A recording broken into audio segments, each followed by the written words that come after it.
Oh. Hello, Byron. Hello. Hello. How are you today? Yeah, good. Yeah. Good. Lovely to hear. Good. When did you join? 2008. 2008. Yeah. And what was your sort of first show? First show you were in? First show I witnessed was Romeo and Juliet, and then the second show the first show I was in was Tom Sawyer. I had a part. No. What was my part? I think it was like a really random character. I think the character was like made up. It was called like Dave. It's not a main part.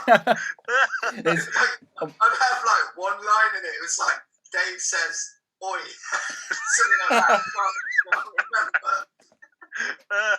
Of all the names, like Dave, I'm sure it would have been David, surely, in Tom Sawyer, as opposed to Dave. I just remember feeling like really nervous, going, "Oh, my big line's coming up." Oh, that's incredible. Were you one of the like the kids characters? Because there was like the school. Were you one of those characters? Yeah. No. Yeah. What was I? Or were you like one of the No, villagers? I think I was. Yeah. Yeah. Because I like whitewashed the fence. Right. Yeah. Okay, Yeah. Cool. I was in Joe Davies' clan. Yeah. In the clan. I need to go back and watch Tom Sawyer because I just don't really remember it very well. I'll be honest, Peter. I don't remember it that well. I was only in the first 20 minutes. Yeah. Yeah. Pardon? Did you die in it? I did. I was the doctor. Yeah. Not the doctor, but a doctor. And then I think I got hit on the head with a shovel. Yeah, What was your favourite show? Ooh, that's a hard one. Big question. I really liked Lord of the Flies. Ah. Well, I also really liked Vision when we took Vision to the Fringe. Yeah. How many times have you taken it up? The second time Yeah. took it to the Fringe. Really like that. No, the first time we took it to the Fringe was the one. Because we took it in 2009. With the, and then the 2009 one, but the pre-one, you took it to like France and stuff. Yeah, so we initially we performed it in 2008, and then we did it again, just as a couple of shows, and then obviously we took it to France. We went on tour. We did pretty much everything. We went to Liverpool and stuff like that, and then obviously 2009 was when we went to Edinburgh with it, and you two were there too. Yeah, we were. That's good. So, how old were you when you went to the Fringe? 13. 13. And that, was that, what kind of thing did you get from that? Was that such a weird experience for a 13-year-old to go to there? I had no idea what to expect at all. I just thought it was going to be like a school trip, pretty naff. And then I went and I was like, what the hell is going on? It's just such a... and I always feel quite grateful for that, actually, being exposed to the Fringe at such a young age, because when you sort of go off and do stuff now, people talk about the Fringe like it's, I don't know, like a new sort of edgy thing. And I go, well, I went like 10 years ago when I was, so I feel quite lucky to be able to not only go, but be sort of immersed in the experience of flying and performing and, chilling out. At a young age as well, so it's a huge achievement. We had so many young people go along, and because obviously it's quite a wide age range anyway, so it's something that is a once in a lifetime sort of thing, and not many theatre groups do that sort of thing with such a large amount of members as well. Not in a lifetime. I think I went twice. Yeah. How many times? Well, but this is the thing. I've only performed there once, but I've been there pretty much been there every time. Let's go back to the Lord of the Flies. You mentioned that as a potential favourite as well. So talk me through that one. I just really enjoyed it because the show was good. And if you don't know anything about Lord of the Flies, I'm sure you do. It's about these group of kids that get marooned sort of on this island, and they have to sort of figure out how to not necessarily escape, but just sort of the social structure of how to cope living without anything, any sort of society and what happens. And they all go a bit savage. And it's all about what sort of happens. And I just liked, we used to do really weird trips. And one of the trips that we went on was, we went to the Buckton Towers. Yeah. And we went there. It was like, 5 or 6 of us. And I think Jonathan said, right, you're here and there's no rules. So we could do anything. But doing anything, it wasn't like that extreme. We just stayed up really late.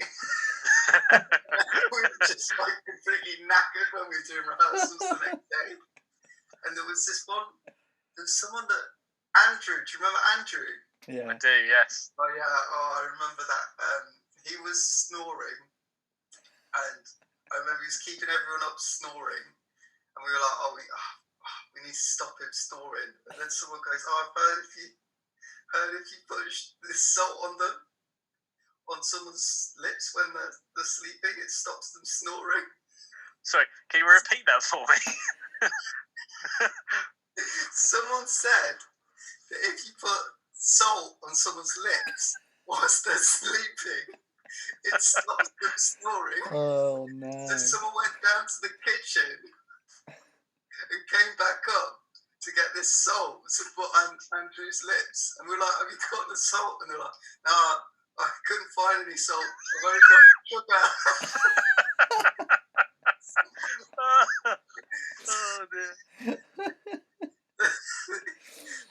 Then Oi in that one as well, so you had a bit more chance to actually act. Yeah, I had a few lines, but it was really good because it was one of those shows that people knew of and knew the story behind it, so it was quite easy. I think it makes it easier to tell when people know a bit of background to the story before they go in.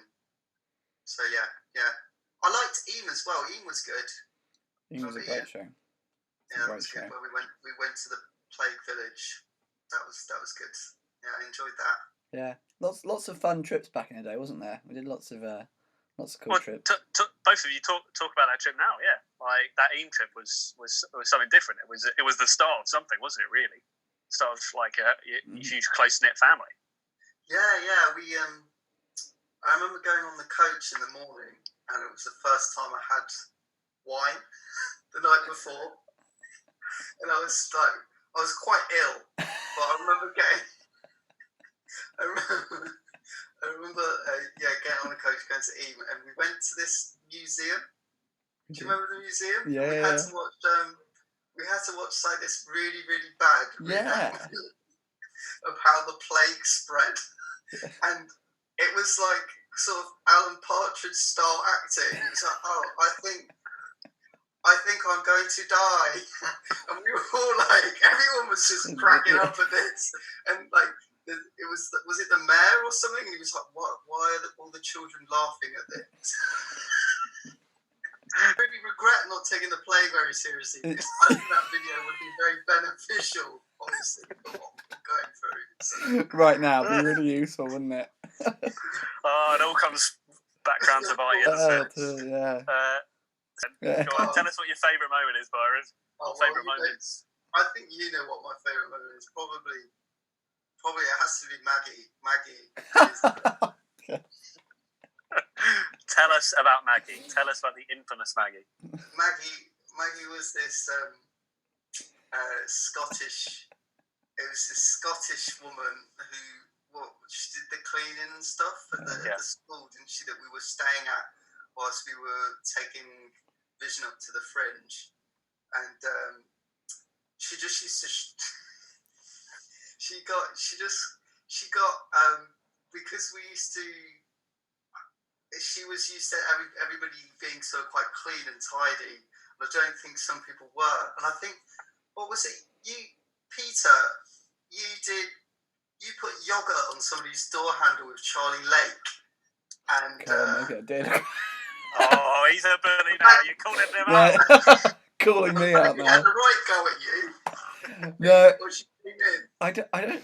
I mean, I think. I feel like me and Charlie might have done something like that. But I mean, I know the main one where she came in. She I think we talked about. Was it that we talked about this, Sam, when we were doing one? I think so. Yeah, where Maggie. I think you were probably there as well, Byron. And we were sat in the reception area waiting for, I don't know, some people to arrive and come down, ready to go into Edinburgh, and we sat there with Tim, and Maggie just comes in, looks around the room, sees Tim, and goes, "You come with me," and then walks out, and then Tim just looks like terrified. And then Somebody's just Yeah. that's nice curry. that is disgusting. And I don't remember. I remember there was lots of impressions of what she said to Tim. But yeah, it's very similar to the video of like disgusting. Yeah. You know, the video Yeah. So, do you have any other favourite moments at all? Obviously I liked. I did a little body popping and that back. You did. So, Yeah. what was your nickname? Do you remember your nickname? Yeah, it was Byronator. The Byronator. The Byronator. There was even a song about you as well. So talk to us about the legacy of the Byronator. I think basically I just did it. I thought I was like, do you remember George Sampson? Yeah. The one Britain's Got Talent. Yeah, I was just trying to be like him, and I was just and then because I was quite sort of elusive, because I didn't, because obviously most people that go are like from St Ives, so no one knew anything about me. I just used to turn up, do a bit of body popping, and then sod off. So I think that's basically how it happened, wasn't it? Mm. Yeah, I remember. How it happened. I didn't give myself the extended name. I remember your signature move was the shoulder up and switch. And the legs going out. It was. Yeah. It was, and everyone tried to recreate it, and no one could do it as good as you. Well. Yeah, and that was you did that. You did that in our first cabaret, didn't you? Yeah. It's brilliant. Fantastic. There was a whole dance number of people's signature moves. You had the cowboy doing it, you doing yours. Yeah. I'd like to think that I sort of, cowboy was, after me. I think that was the one after, wasn't it? When cowboy. Came. You always remain the ultimate, weren't you? Yeah. So since leaving SIYT, and to downplay it a little bit, there's been a fair few things that have happened in your life, hasn't there? Yeah, a lot of crime. A lot of crime, a lot of bullying, a lot of stereotypes. Yeah. So when I left, I got a bit ill. Got cancer and that. Better now. Just a little bit ill. Just a bit ill. And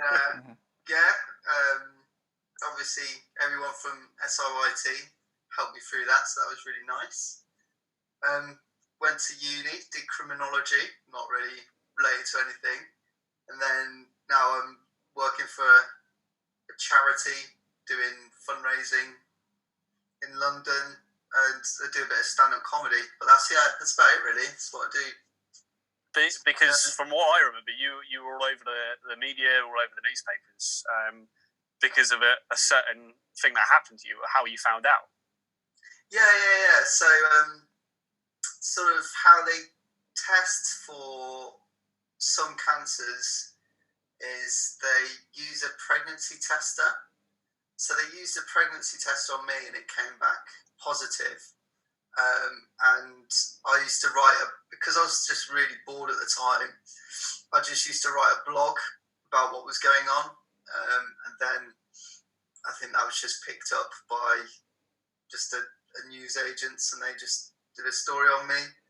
And I met a few people. Went to New York with Jeremy Kyle. Highlight. Yeah. Because you were actually on the show, weren't you? Yeah. Which is just an insane sort of thing to like lifetime witness, achievement. Well, it's insane. Yeah. Top there. What with Brad Pitt? Yeah. It's yeah. No, it was. I mean, it was. Yeah, it was good. Yeah, it gave me sort of an insight into. I mean, I saw other things like bigger sort of productions and things like that, and how things work and behind the scenes and sort of television, I guess, to some extent. But it all goes back to the sort of performance of youth theatre, where you take something from a bit of paper, reading it through in a room, to following it right the way through the process of rehearsal to performance, and just shows you sort of the other side of things, like behind most of the sets and stuff like that, which I didn't realise personally in sort of TV, is they're all just like plywood and cardboard. And I was like, oh, the SIYT sets are better than this. Yeah. This is TV. Yeah, it's so true. You don't think about it, do you? Because it just looks all fancy and just assume their buildings painted up like that, but it's just panels, isn't it? Just panels and scaffolding and yeah. Yeah, do you remember what was Journey's End set? Yep. That was an amazing set. That's probably one of the best sets we've ever had. Like, as well, and it's such an iconic youth theatre set as well. Oh, I remember like when the bombs went off at the end, we were all just like lobbing toilet rolls over the top of the set. Do you remember that? Yeah. I guess you were on stage, weren't you, Peter? I was on stage. He was feeling it like land on him. Yeah. Whilst we were like, I would have bits like land on me. I just have to like not react to it, but pretend to be dead. So because your voice struggled, didn't it, doing that? Because you were smoking. Yeah, but I mean, probably. To be honest, I've tried to go back and watch it 2 or 3 times now, and I just can't get past the first disc because it really irritates me how quiet I am during it. But yeah, no, totally. I mean, we had to. I mean, we wouldn't even dream of asking kids to smoke now on stage. But I think I had to sign a waiver because I was maybe 16 or something. I don't know how that happened. Like, I know. Was it herbal? Was it actual cigarettes? It was herbal. It was herbal cigarettes. They were like rose petal or something, and then the pipes were like. I don't know. I mean, I remember thinking like, this is great. Not smoking. I'm not advocating that at all. But like the stuff that was inside it, it was like it tasted like nice. It was like honey and like I don't know, lavender or something. I'm not sure. I'm not really sure. But the cigars were real. They were completely real. The cigars. Oh, okay. Yeah, they were. So how many? Sorry, we've gone off on a big topic, but I'm really interested because obviously I was the German soldier in this, so. Well, he died, I died, we all died, didn't we? But I found it. I didn't pick up on that, like how many cigarettes you had to smoke, how many cigars you had to smoke. Yeah, I mean the cigars were only after there's like one bit when they're celebrating because I think we got back after a raid or something, and so they had cigars. Yeah, precisely. I think it was that bit. And I actually didn't get a cigar for that, so I didn't have to smoke one of them. Oh, okay. But although might have done backstage. What a sneaky boy! But I think it's quite good to reminisce about things that happened. You know, it's that you know.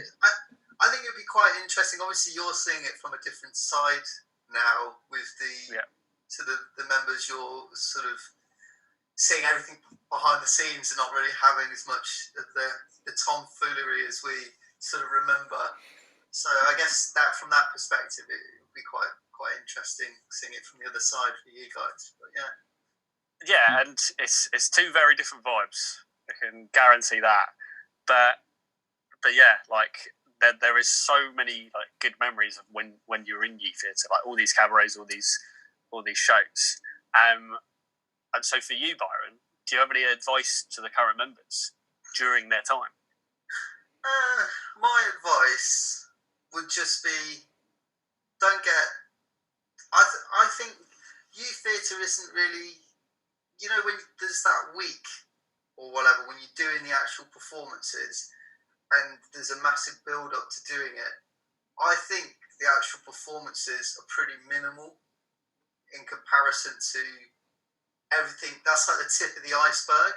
And I think it's, like I was saying before, I think it's this journey, this process that you go through, and what it teaches you, that I only sort of appreciated sort of later on after I left, that how, you know, a group of kids can go from reading, you know, a dusty Shakespeare script, or, you know, Lord of the Flies, or Eam, or, you know, some sort of quite heavy topics. We can go from that and then translate that into something great and have an audience come in and perform it. I think that's a really great sort of feeling and sort of opportunity for everybody. I just wouldn't get fixated on being called Dave and having one line. Just like enjoy the togetherness of being a team and doing it, because that's what you remember at the end of the day. You don't remember your lines. Well, I mean, you do when you're doing it, hopefully, but you don't remember them, you know, 11 years down the line. You know, you remember those moments before you went on the show, how everybody was really engaged and really happy to be there. They're the bits you remember. It's like the rest of it. That's the bit that's kind of the thing that kind of makes SIYT. And I think it really shows, because obviously you were both original, well, not original, but you were both members yourselves, and you've carried on and wanted to obviously preserve that and help the next sort of generation of SIYTers to experience the same sort of thing. So that's really, I think that shows a lot. Yeah, and you feel it means a lot to everyone, I think, and it shows. It really does. And like, it's been lovely to chat to you about it as well. It's been lovely to hear all your stories. And thank you very much for joining us, Byron. No worries. Yeah. And we'll hopefully see you soon. All right, yeah, see you soon.